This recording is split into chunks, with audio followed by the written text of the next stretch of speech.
You've been talking of taking POK. Please take it! क्या India PoK ले सकता है? हमारी सरकार, ऑपोजिशन मंत्री, इन्फ्लुएंसर्स, रिटायर्ड आर्मी पर्सनल कई बार बोलते हुए मिल जाते हैं हम पीओके ले लेंगे। अगर आपने रिसेंट जो पार्लियामेंट्री सेशन हुआ उसको भी सुना हो तो करंट गवर्नमेंट प्लस ऑपोजिशन दोनों खुलेआम बोल रहे थे कि हाँ पीओके ले लेना चाहिए या पीओके ले लेंगे। पर क्या ये पॉसिबल भी है? तो ये दो तरीके से पॉसिबल हो सकता है, एक है मिलिट्री और दूसरा है एक लीगल तरीका। हमारे देश में ऐसे कुछ ज्ञानी या अज्ञानी लोग हैं जो कहते हैं कि भाई हमें तो कश्मीर के लिए we need an Israel like solution. You need an Israel-like solution to Kashmir. तो भाई सबसे पहले तो ये बता दें कि अगर हम पीओके इन्वेड करने जाते हैं तो हमारा मुकाबला किससे होगा? हमारा मुकाबला होगा पाकिस्तानी मिलिट्री से। और एक सेकंड के लिए ये भी मत सोचना कि ये जो कॉन्फ्लिक्ट होगी ना ये सिर्फ कश्मीर तक ही लिमिटेड होगी। हमने क्या क्या देखा, क्या क्या सीखा ऑपरेशन सिंदूर से। सबसे पहले वी लॉस्ट जेट्स, चाहे 3 जेट थे या 5 जेट थे, ये तो अब ओपन में ही है। जब हमारे सीडीएस आके ही एडमिट कर सकते हैं कि भाई जेट्स लूज हुए थे, तो हाँ डेफिनेटली लूज हुए थे। एक फ्रेंच इंटेलिजेंस रिपोर्ट तो ये भी बताती है कि कम से कम एक राफेल था। एंड किसी भी कॉम्बैट जोन में फर्स्ट टाइम है कि एक राफेल गिरा है। ऑपरेशन सिंदूर के दौरान चाइना लाइव इनपुट्स के पाकिस्तान को हेल्प कर रहा था, और ऐसा तो जो हमारे डेप्यूटी आर्मी के चीफ हैं वही बता चुके हैं। एंड ये तो रिसेंट ही न्यूज है कि चाइना ने लॉन्च किया और सैटेलाइट्स, जिससे जो पाकिस्तान की कैपेबिलिटी है ऑब्जर्वेशन की वो और बढ़ जाएगी। तो भाई बेसिकली अब तो और भी ज्यादा डेटा उनको खुद ही मिल जाएगा। ऑन दी अदर हैंड हमारी कोई भी ऐसी पर्टिकुलर कैपेबिलिटी नहीं है। एंड ये हम पहले भी बता चुके हैं कि चाइना की ये जो कैपेबिलिटी है स्पेस से मॉनिटर करने की, this is better than anyone else, किसी से भी बेहतर है। अगर आप यूएस और यूरोप दोनों की कैपेबिलिटी कंबाइन भी कर दो ना तो वो भी उतनी अच्छी नहीं है जितनी चाइना की कैपेबिलिटी है स्पेस से मॉनिटर करने की। इससे क्या फायदा होगा यू मे आस्क? अगर आपका ओपोनेंट जरा भी कुछ मनूवर करेगा तो आपको पहले ही पता चल जाएगा। जेट्स टेक ऑफ तो दूर की बात है, अगर वो अपनी मिसाइल इधर से उधर भी शिफ्ट करेगा तो भी आपको पता चल जाएगा कि वो क्या करने वाला है। इंडिया आइसोलेट हो जाएगा डिप्लोमेटिकली। वैसे भी ऑपरेशन सिंदूर के दौरान एक भी देश नहीं आया था हमारे सपोर्ट में। एक एग्जांपल आप इससे भी ले लो कि हम कितने डिपेंडेंट है दूसरे देशों पर, कि फ्रांस ने हमें राफेल का सोर्स कोड ही नहीं दिया। इससे क्या फर्क पड़ता है? जो हमने ऑपरेशन सिंदूर के दौरान देखा कि भाई अगर सॉफ्टवेयर में आप हल्की भी ट्वीक नहीं कर सकते हो तो अगर आप कोई अपने और वेपन्स लोड करना चाहते हो उस पर्टिकुलर एयरक्राफ्ट में, पॉसिबल ही नहीं है। एंड ये हमारी एक बहुत ही बड़ी लिमिटेशन थी ड्यूरिंग ऑपरेशन सिंदूर। एंड देखो अगर आप इतना बड़ा मिलिट्री कैंपेन चलाने वाले हो तो आपको सारे देशों का जितने भी आप ले सकते हो अपने सपोर्ट में उनको लेना जरूरी है। और हमारे केस में तो खास तौर पे क्योंकि हम हार्डली कुछ चीजें इन हाउस बनाते हैं। एंड इसी एग्जैक्ट टॉपिक पे हम वीडियो भी बनाने वाले हैं, तो सब्सक्राइब करना मत भूलना। इनफैक्ट हमारी जो ब्रह्मोस मिसाइल्स है ना वो भी इंडिया और रशिया का जॉइंट वेंचर ही है। तो अगर मान लो रशिया कह देता है कि भाई आप ऐसी टाइप की हरकत करने जा रहे हो, हम इसके सपोर्ट में नहीं है, तो हम क्या करेंगे?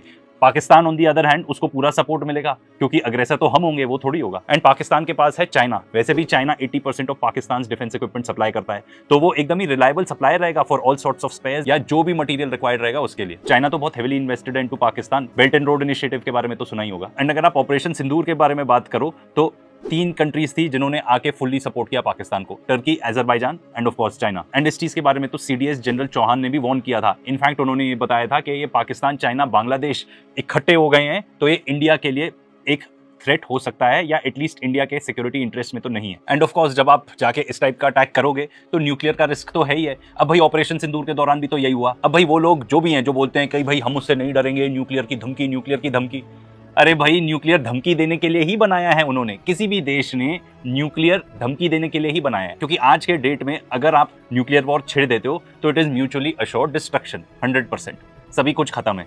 तो वो डेटरेंस के लिए ही बनाया गया है न्यूक्लियर वेपन, ठीक है ना? या अगर आपको इस टाइप की भाषा यूज करनी है कि धमकी देने के लिए बनाया गया है तो हाँ भाई उसी के लिए बनाया। पर ऑपरेशन सिंदूर के दौरान तो आप न्यूक्लियर छोड़ो, इनफैक्ट कन्वेंशनल वॉरफेयर में भी हम उनसे हार ही गए थे, हम उनसे पीछे थे 100%। आप चाहे एग्री करना चाहो या नहीं करना चाहो, पर अगर इस टाइप का इंटरवेंशन होता है कि हम जाके पीओके ले लेंगे तो जो वॉर होगा ना, इंडिया ने कभी ऐसा वॉर देखा ही नहीं होगा, 100% गारंटीड। इतना ब्लडी होगा, सिविलियन मिलिट्री कैजुअलिटीज इतनी ज्यादा होंगी आप सोच भी नहीं सकते, इतनी तबाही मच जाएगी। एंड ऐसा थोड़ी है सिर्फ कश्मीर के आसपास ही बम फूटेंगे। देन अगर वॉर है देन सब कुछ लेजिटिमेट है, दिल्ली पे भी बम फूट सकता है, कहीं भी बम फूट सकता है। एंड ये आपने ऑपरेशन सिंदूर के दौरान देख लिया होगा ना। एंड सबसे इंपॉर्टेंट बात, क्यों जीरो चांस है, zero of any military success? Certain part of PoK तो चाइना के पास ही है, तो क्या हम चाइना से भिड़ जाएंगे? वो भी एकदम हेड ऑन? हम अफोर्ड ही नहीं कर सकते भाई। चाइना एकदम अलग लेवल पे है, वो तो यूएसए को मार दे सकता है, इस लेवल पे है वो, क्योंकि वो हमसे हर चीज में आगे हैं। वो अपनी सारी चीजें खुद बनाते हैं। उनके जो फाइटर जेट्स हैं वो, उनके पास 5th जनरेशन फाइटर जेट है जो वो खुद मैन्युफैक्चर करते हैं। हमारे पास तो हम एक जेट इंजन तक खुद नहीं बना पाए। स्पेस टेक में वो लोग इतने आगे हैं, मैंने आपको ऑलरेडी बता ही दिया उसके बारे में। एआई में इतने आगे हैं, उनके पास जो मिसाइल्स का आर्सनल है वो भी हमसे बहुत ही ज्यादा सुपीरियर है। एंड हम कहाँ हैं उनके आगे? ऑनेस्टली बिल्कुल भी नहीं है। उनके पास तो 2 साल में एक आर्मी ऑफ रोबोट्स तैयार हो जाएगी। तो रोबोट लड़ने आएंगे। दैट इज ऑफ कोर्स अगर हम कभी भी ऐसा सोचें या डिसाइड करें कि ऐसा हमको कुछ मिलिट्री एक्शन लेना है, पीओके लेना है, तो our country will be doomed, इसके बारे में कोई दो राय नहीं है। देखो इजराइल अफोर्ड कर सकता है ये सब करना क्योंकि वो अटैक डॉग है वेस्टर्न एलाइज का, ठीक है ना, वो बना ही इस चीज के लिए एंड वो बेसिकली एक्सटेंशन है of US empire and last phase है कॉलोनाइजेशन का एंड इसी वजह से उसको सारे वेस्टर्न एलाइज सपोर्ट करते हैं। इसीलिए इंडिया और इजराइल का तो कोई कंपैरिजन ही नहीं है, मत करो, दोनों देश बहुत ही अलग हैं। अब ये तो बात हम मिलिट्री की कर रहे हैं, डिप्लोमेटिकली आप सोचो क्या होगा। ऑपरेशन सिंदूर के दौरान तो कोई सपोर्ट नहीं करने आया, जबकि हमारा तो स्टांस यही था। अगर आप पार्लियामेंट्री सेशन सुनोगे तो वो बताते हैं हमारा स्टांस सिर्फ ये था, हमारे पॉलिटिशियंस बता रहे हैं खुद, कि जब हमने जाके उनके पर्टिकुलर साइट्स को टारगेट किया उसके बाद हमने पाकिस्तान को फोन कॉल करके बोला बस वी आर डन, हम आगे नहीं प्रोसीड करना चाहते इससे। That was our particular stance, ठीक है, हम लोग यही चाहते थे।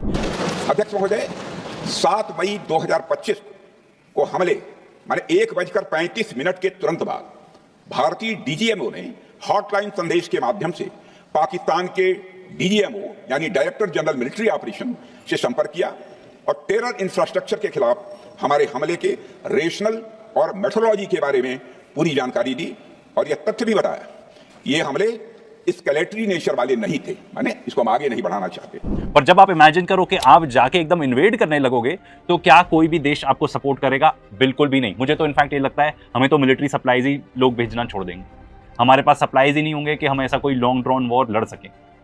बहुत चांसेस है कि हमारे साथ ट्रेड ही करना बंद कर दें, वो कहेंगे कि भाई नहीं करना, हमारी इकोनॉमी कोलैप्स हो जाएगी। सैंक्शंस भी लग सकते हैं, आप रशिया का एग्जांपल ले लो, पर रशिया और इंडिया का भी कोई कंपैरिजन नहीं है। उनके पास है ऑयल एंड गैस, इतना बड़ा देश है, अपना ऑलमोस्ट सारा डिफेंस इक्विपमेंट वो खुद बनाते हैं एंड उनके पास एक बहुत ही लेजिटिमेट रीजन है यूक्रेन को इन्वेड करने का। कोई डाउट हो तो ये वीडियोस बनाए हैं, 2 पार्ट सीरीज जरूर चेकआउट करना। मतलब हमारे लिए अगर मान लो सैंक्शंस लगते हैं, हमारे साथ देश ट्रेड करना छोड़ देते हैं, तो भाई हमारे लिए तो डिजास्टर ही हो जाएगा। And let me tell you, अगर इतना आसान होता ना पीओके लेना, तो कभी ना कभी कहीं ना कहीं कोई हमारे यहाँ देश से ही अटेम्प्ट कर चुका होता। और फिर से इजराइल से ही कंपैरिजन ले लें, वो हमास को नहीं हरा पा रहे हैं, गाजा इतनी छोटी सी जगह है और वो एक मिलिशिया ही है एंड इजराइल को पूरी हेल्प मिलती है अपने फौफों से to do whatever they want. और गाजा में वैसे भी जो भी कुछ अंदर जाता है बाहर आता है सब कुछ तो इजराइल ही कंट्रोल करता है, फिर भी जाके वो इन्वेड नहीं कर पाए ना। एंड देखो कोई कंपैरिजन ही नहीं है, हम यहाँ पे किसकी बात कर रहे हैं, हम बात कर रहे हैं पूरी फुल फ्लेजेड आर्मी की, जिसकी air force mind you judging from what has happened the last time around, उन्होंने हमको हरा दिया था in that air battle. And ये ओपिनियन नहीं है, न्यूज जाके पढ़ लो, आपको पता चल जाएगा हमारे जेट्स गिरे, उनके 0 गिरे,